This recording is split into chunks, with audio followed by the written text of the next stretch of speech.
अगर ये वीडियो आपको पसंद आया है तो लाइक करना और शेयर करना मत भूलें। सब्सक्राइब करें गुड स्टार के यूट्यूब चैनल और फेसबुक पेज को। ऐसे ही लेटेस्ट वीडियो पाने के लिए बेल आइकन पर क्लिक करना मत भूलें।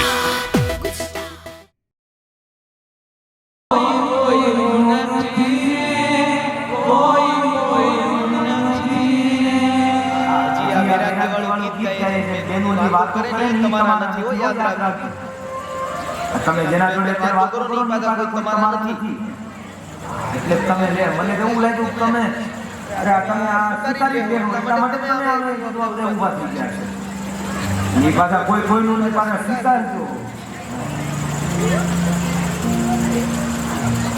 મેરા હાથ દે જાઓ આવડ્યું એક કડી ગાઈ ગયો હવે છેલ્લી વાર સાચો સંગાથી કૃષ્ણ વિના નથી રે કોઈ કોઈનું નથી રે સાચો સંગાથી કૃષ્ણ વિના નથી રે કોઈ કોઈનું નથી રે કોઈ કોઈનું નથી રે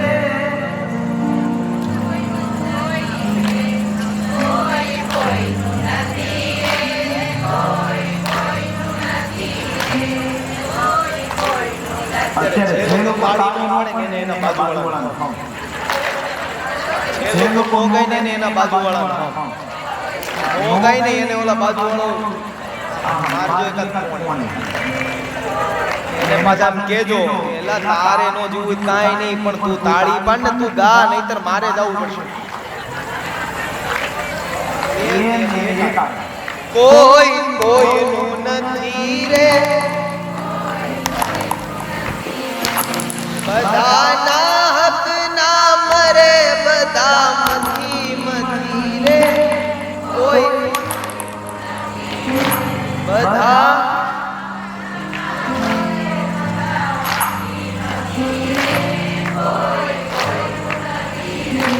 કોઈ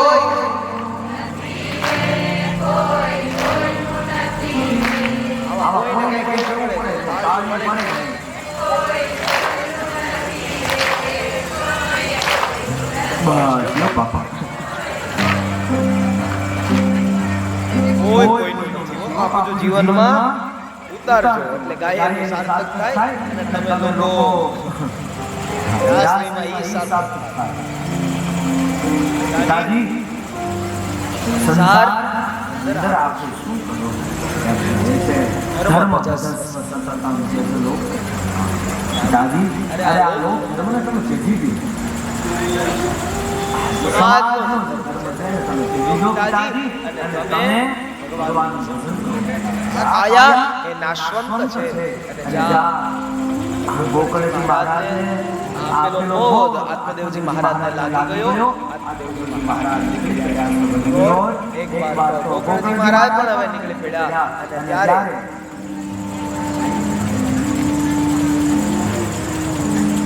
એક વાર ધૂલી અને ધુંધુકાય મા દીકરો બંને છે આ જ્યારે મા દીકરો બંને રહે છે એક વાર પોતાની મા પાસે ધુંધુકારી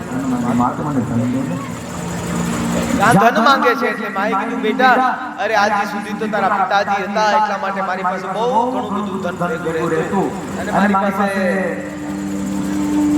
હોય પણ કે હવે મારી પાસે છે અરે એની છે પાછું થોડું છે અને એમાં પાછું હવે ક્યાંથી કેમ મળે એની કોઈ ખાતરી બેટા અને અમે તને આપીએ તો તું નો દુર્વ્યય કરે છે જ્યાં સમજાવે છે તું ભૂલી જોજો આપણે કથામાં આવીને વાતો કરીએ તો સમજી જાઓ દાદા કહેતા હતા આપણે ઈ છે નદીના પાણીના ગણ્ય ન ઉભા રહી સૂર્યનારાયણ ભગવાનના હાથમાં કળશો લીધો છે અને કળશ લઈ અને ભગવાન સૂર્યનારાયણ ભગવાનને અર્ઘ્ય પ્રદાન કર્યું અને ત્યારબાદ તે હાથ જોડી અને ભગવાનને પૂછવાનું સૂર્યનારાયણ અરે કોઈને પણ પ્રેત ગતિ મળી હોય પ્રેતમાંથી મુક્તિ મેળવવા માટે થઈ અને શું કરવું જોઈએ ત્યારે કહેવામાં આવ્યું કે એના માટે ભાગવતની કથા કરો ભાગવતની કથા કરો. જ્યારે ભાગવતની કથા કરવાનું જ્યારે કહેવામાં આવ્યું ત્યારે શ્રાવણ મહિનાની અંદર ગોકર્ણજી મહારાજે ધુંધુકારીજી મહારાજે કથા સંભળાવી અને જ્યાં પેલો દિવસ હતો જ્યાં પોથી પહોંચી સુંદર એવી વ્યવસ્થાઓ પણ કરવામાં આવી જ્યાં પોથી પહોંચી અને ત્યાં તો બધી જગ્યા ફૂલ જેટલી બધી સીટો હતી જેટલી બધી જગ્યાઓ હતી બધાની અંદર ભક્તો બધા જ બેસી ગયા બધા ભક્તો હવે જાવ તો બેસું ક્યાં ત્યારે ધુંધુકારીજી મહારાજે વાસ સોંપવામાં આવ્યો હતો અને વાસની સોટી સોંપવામાં આવી અને એની અંદર વાસની અંદર પ્રેત સ્વરૂપે આવીને વાસ કર્યો. ઘણી બધી માન્યતા એવી છે કે જ્યાં સુધી વાસ ની ગાંઠ જ્યાં સુધી છૂટે નહીં ને ત્યાં સુધી આપણે એમ કહેતા હોય કે કથા પહોંચશે કે નહીં. ઘણી હજી માન્યતાઓ છે પણ ઈ વાસની ગાંઠ નહીં પણ આની અંદર રહેલી વાસનાની ગાંઠને છોડવાની વાત બતાવવામાં આવી છે. એટલે ઈ વાસની ગાંઠ છૂટે કે નહીં એની કોઈ ખાતરી નથી પણ કથા સાંભળવાથી આ ગાંઠ 7 ગાંઠો છે અને આ ગાંઠો જે અંદર જે આપણી ભીતરમાં રહેલી ગાંઠો એ છૂટી જાય ને તો પણ મારા વાલા આ કથા સાર્થક થઈ ગઈ. જ્યાં કથા સંભળાવી અને ત્યાં તો 7 દિવસ જ્યાં પૂરા થયા ને અને ત્યાં તો ધુંધુકારીને લેવા માટે વિમાન આવ્યું.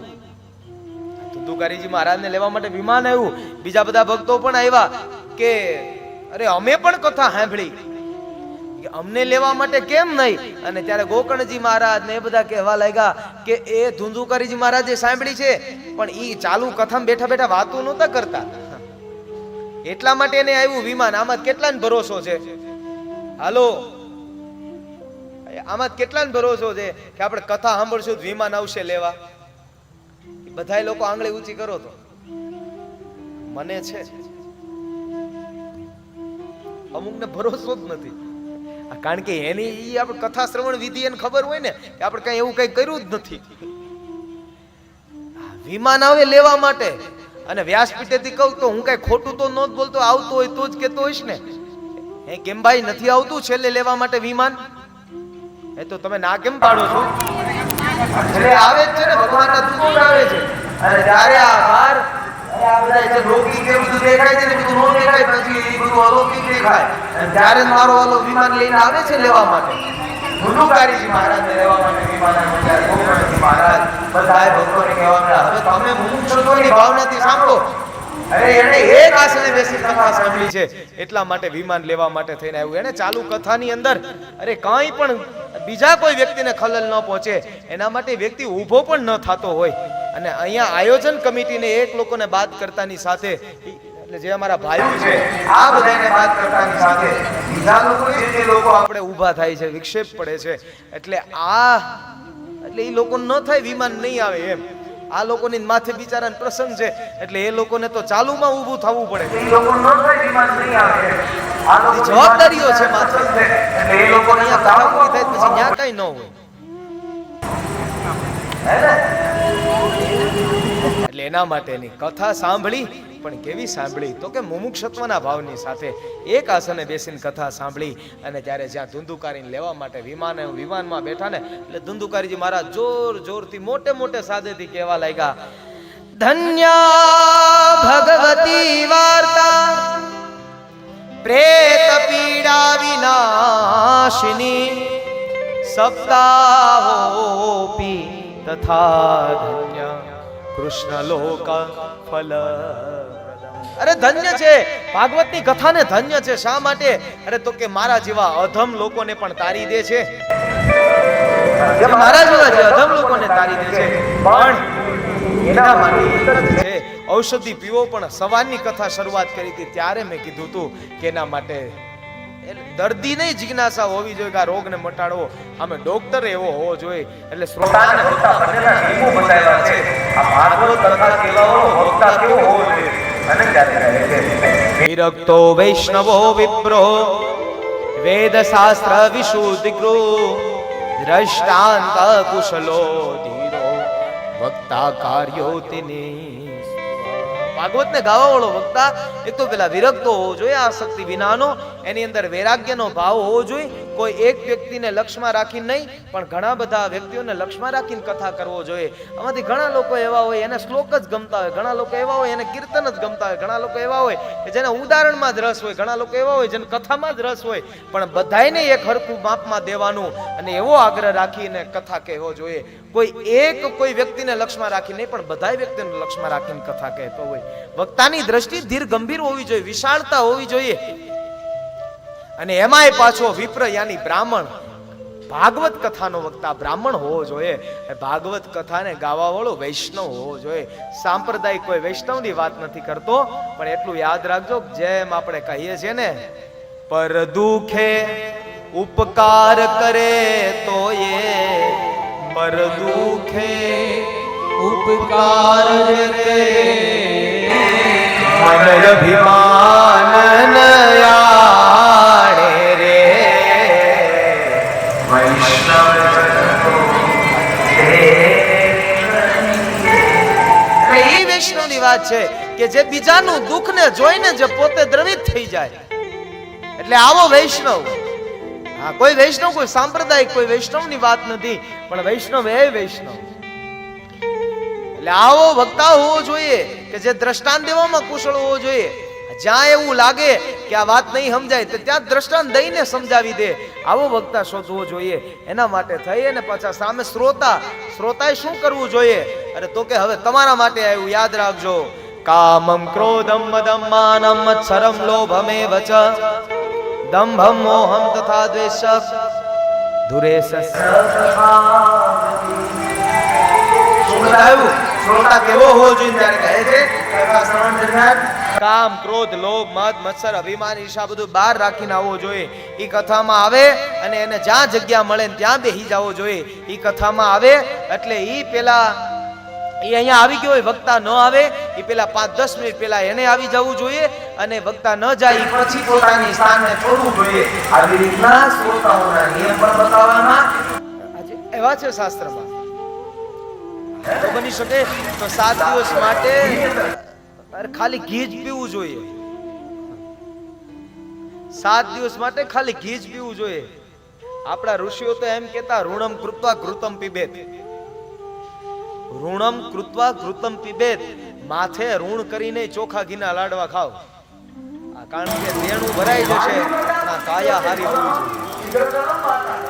ઋણમ કૃત્વા ઘૃતમ પીબેત, આપણે ચારવાક નામના ઋષિનું આ સૂત્ર છે. 7 દિવસ માટે ઘી પીવું જોઈએ યજમાનો.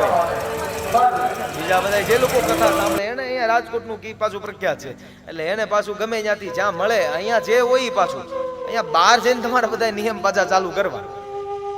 અમારા ફાર્મ ને પટી કથા મંડપને પટી અને પછી તમારા દાદા કહેતા ઘી પીવાય છે, લઈ લેવાય કિલો, અને પછી તમ તારે પીજો. અહીંયા તમને જે મળે એ તમ તારે લેજો, હે ને. 7 દિવસ માટે ઘીની અંદર સાત્વિકતા છે, ઘીની અંદર નારાયણનો વાસ છે, સાત્વિકતા વાળો ખોહાર જે આપણો ખોરાક છે. અને એ એટલા માટે ખોરાક કે એની અંદર તમારું મન છે ભ્રમિત ન કરી દે, ભગવાન મય બનાવે. એટલા માટે આપણું મન છે એ વાયુ કરતા શીઘ્ર છે. આપણું મન વાયુ કરતા પણ શીઘ્ર છે. મનઃ શીઘ્રતરમ વાતાત. અહીંયાથી અમે જ અમારા ઘરનું યાદ કરીએ, સ્મરણ કરીએ, ડાયરેક્ટ 2 મિનિટમાં, 2 મિનિટે નહીં, 1 સેકન્ડે નહીં, પણ ક્ષણ એની પહેલા પણ ધબકારો કરવામાં આવે, પલ એટલી વારમાં ઘરે પહોંચી જાય ડાયરેક્ટ. સોફે બેઠા જ છીએ, હા થઈ જાય. મનઃ શીઘ્રતરમ વાતાત, આપણું ઉપનિષદ એવું કહે છે. એ વાયુ કરતા પણ શીઘ્ર હોય તો આપણું મન છે. એટલા માટે પોતાના મનને સાચવવું જોઈએ. કથામાં આવો એટલે ખાલી ખોટી બીજી ત્રીજી વાતો નહીં, પણ કથામાં આવો ને અને ત્યારે હાથમાં માળા લઈને બેસજો. અને કાલે જો બની શકે ને તો એક નોટ, પેન અને માળા રાખજો. હા, જો બની શકે ને તો નોટ, પેન અને માળા, નાની એવી ડાયરી રાખવી, અને પેને લાવજો, અને ભેગી ભેગી ગૌમુખી માળા પણ લાવજો. ભગવાનનું નામ લેતા લેતા ભગવાનની કથાને સાંભળજો. એટલો નામનો પછી મહિમા છે બહુ ભારે. એટલે આ છે શ્રોતાના નિયમો, વક્તાના નિયમો. અને ત્યારબાદ આવો આપણે સૌ લોકો ભાગવતજીના પ્રથમ સ્કંદની અંદર મંગલ પ્રવેશ મેળવીએ. અને ત્યાં મંગલાચરણ બતાવ્યું છે. મંગલાચરણ શા માટે? અહીંયા આવીને સવારમાં આવી આપણે જ્યારે 3 વાગ્યાની કથા સત્ર છે, તો અહીંયા આવીને જ્યારે આ મંગલાચરણ કરીએ તો ત્યારે અમે પણ અમારા પ્રભુને રીઝવવાના પ્રયત્ન કરતા હોય કે હે નાથ, કે કાંઈ એવું બોલાય ન જાય કે સમાજને કાંઈ જે અમારા થકી કઈ ખોટો મેસેજ મોકલે, કાંઈ એવું બોલાય ન જાય ભગવાન. એટલા માટે अगर ये वीडियो आपको पसंद आया है तो लाइक करना और शेयर करना मत भूलें। सब्सक्राइब करें गुड स्टार के यूट्यूब चैनल और फेसबुक पेज को। ऐसे ही लेटेस्ट वीडियो पाने के लिए बेल आइकन पर क्लिक करना मत भूलें।